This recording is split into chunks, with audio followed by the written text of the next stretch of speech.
The Nixon interviews were a series of interviews of former U.S. President Richard Nixon conducted by British journalist David Frost, and produced by John Burt. They were recorded and broadcast on television in 4 programs in 1977.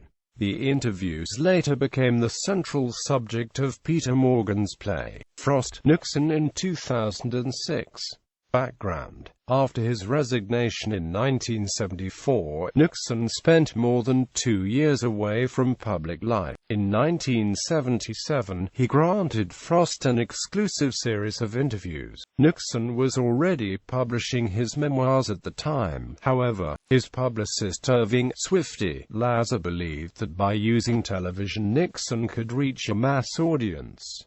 In addition, Nixon was broke. Frost's New York-based talk show had been recently cancelled, leaving him consigned to a career based around the stories covered by the proto-reality show Great Escapes. As Frost had agreed to pay Nixon for the interviews, the American news networks were not interested, regarding them as checkbook journalism. They refused to distribute the program, and Frost was forced to fund the project himself while seeking other investors, who eventually bought airtime and syndicated the 4 programs.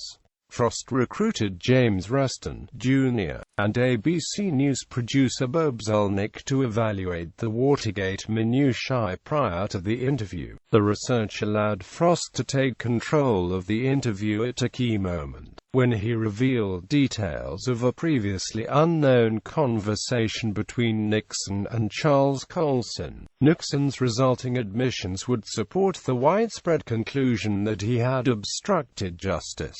Nixon continued to deny the allegations until his death in 1994, and it was never tested in a court of law because his successor, Gerald Ford, issued a pardon to Nixon 1 month after his resignation. Nixon's negotiated fee was $600,000 and a 20% share of any profits. Nixon Chief of Staff Jack Brennan negotiated the terms of the interview with Frost. Nixon's staff saw the interview as an opportunity for the disgraced president to restore his reputation with the public, and assumed that Frost would be easily outwitted. Previously, in 1968, Frost had interviewed Nixon in a manner described by Time magazine as so softly that in 1970 President Richard Nixon ferried Frost and Mum to the White House, where the Englishman was appointed to produce a show in celebration of the American Christmas. Interviews.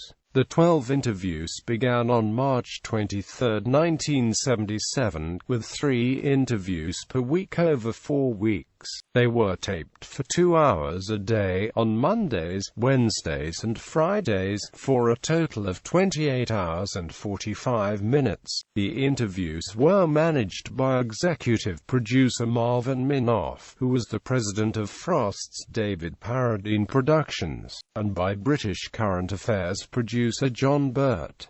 Recording took place at a seaside home in Monarch Bay, California, owned by Mr. Harold H. Smith and Mrs. Martha Lee Smith, who were both longtime Nixon supporters. This location was chosen instead of Nixon's San Clemente home, La Casa Pacifica, on account of interference with the television relay equipment by the Coast Guard navigational aid transmitters near San Clemente. Frost rented the Smith home for $6,000 on a part-time basis. Broadcasts. The interviews were broadcast in the U.S. and some other countries in 1977. They were edited into 4 programs, each 90 minutes long. On Sunday evening, May 1, 1977, CBS's 60 Minutes broadcast an interview of David Frost by Mike Wallace. This was the same network that Frost had scooped.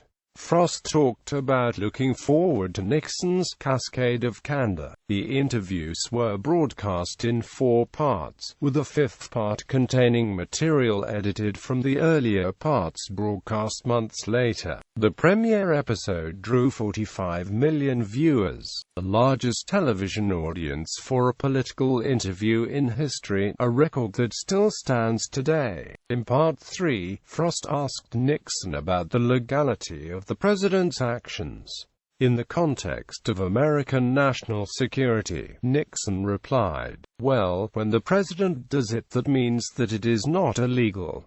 Part 5 opened with Frost's blunt question, "Why didn't you burn the tapes?" Aftermath. A Gallup poll conducted after the interviews aired showed that 69% of the public thought that Nixon was still trying to cover up. 72% still thought he was guilty of obstruction of justice, and 75% thought he deserved no further role in public life. Frost was expected to make $1 million from the interviews.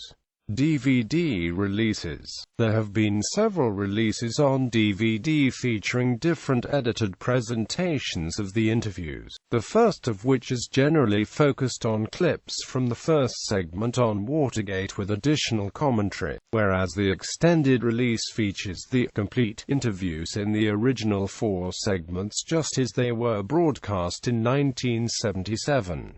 However, it is still unclear whether or not the tape cut from all the publicly released editions will ever be made available to the public. 1-disc edition, 85 minutes.